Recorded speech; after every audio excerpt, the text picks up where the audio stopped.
world is a bell curve. Classroom test scores, employee performance in a company, or how many people really like you. No matter the population you are studying, they always fit neatly across the standard deviation of the famous bell curve. Very warm wishes to respected judges and teachers. Today, I, Anjali Gupta of B.Sc Statistics Honours, am going to discuss normal distribution, which is an integral part for many data-driven inferences. And I would like to convey my heartfelt gratitude for this wonderful opportunity.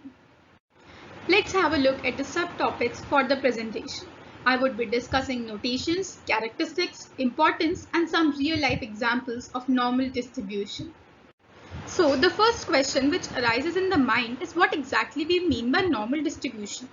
The normal or Gaussian distribution is a distribution function for independent and randomly generated random variables first discovered in 1809 by Sir Carl Friedrich Gauss. It is all about describing the deviations of the observation from the central value and is a symmetric distribution about mean. Now, talking in terms of mathematical and statistical notations. This is the probability density function of normal distribution, where x lies between minus infinity to infinity. The normal distribution is characterized by two parameters. The mean, denoted by mu, which is the maximum of the graph, and the standard deviation, denoted by sigma, determining the amount of dispersion from the mean.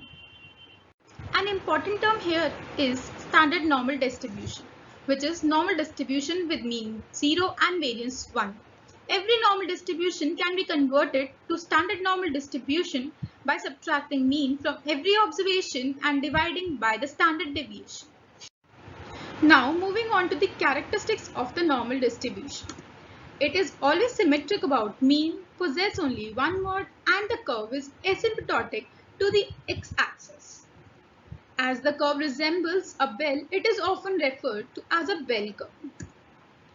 Due to its symmetric nature, the mean, median, and mode are all equal. It is interesting to note that half of the values lie on the left and half lie on the right side of the center.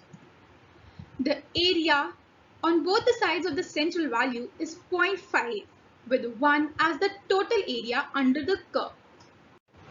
Next up is empirical rule. It is a 3 sigma rule giving the percentage of the data contained in 3 standard deviation of the mean. As evident from the graph, approximately 68% of the data fall in 1 standard deviation. 2 standard deviation covers almost 95% of the data.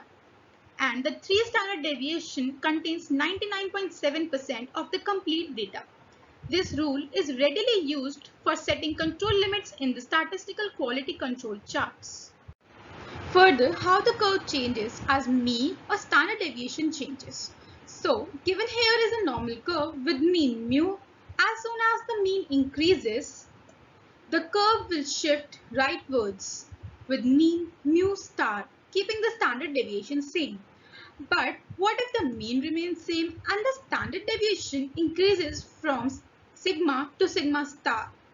The new curve formed will be less peaked from previous, as increase in the standard deviation denotes increase in the dispersion from the mean, resulting in a more flatter curve.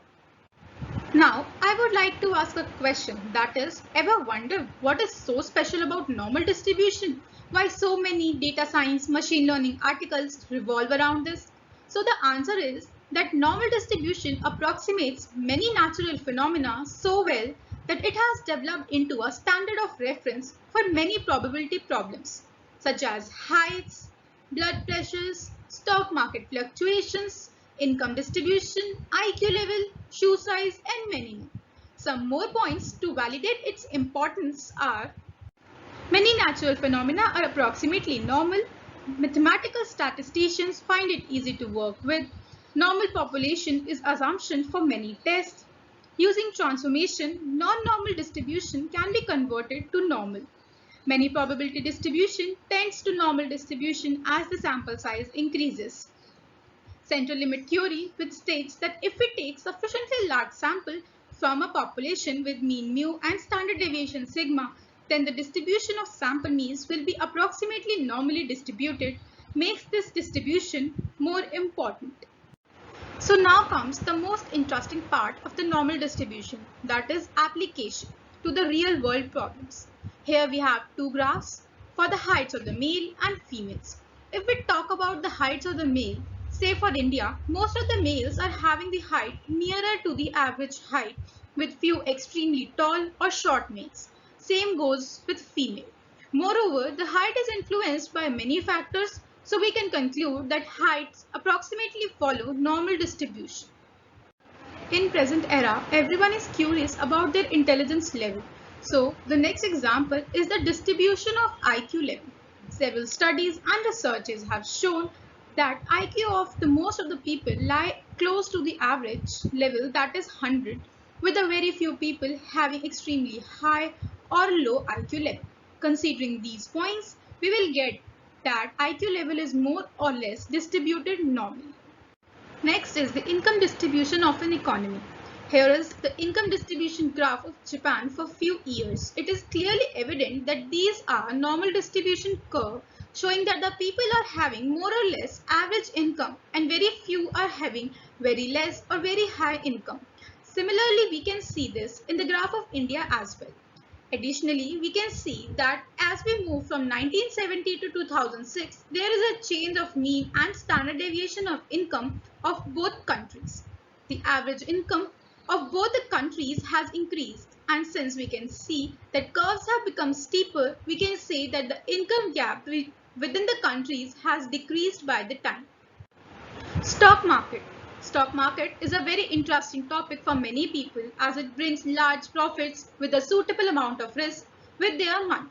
Have you ever thought how the statisticians and analysts draw conclusion about the stock markets, stock prices, stock returns?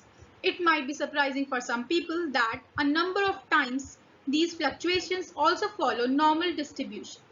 To be more realistic, let me show you the stock price curve of the stock Tata Motors Limited for year 2019, which I created using their data and plotted a histogram along with the theoretical normal curve.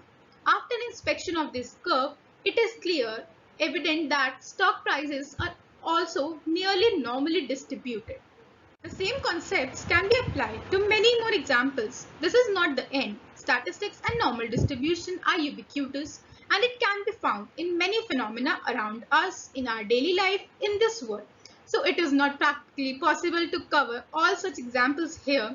So for the time being, I will rest my case. I hope that I would have been able to give enough idea about my question, that was, what makes normal distribution so special? Thank you for being patient listeners and have a nice day.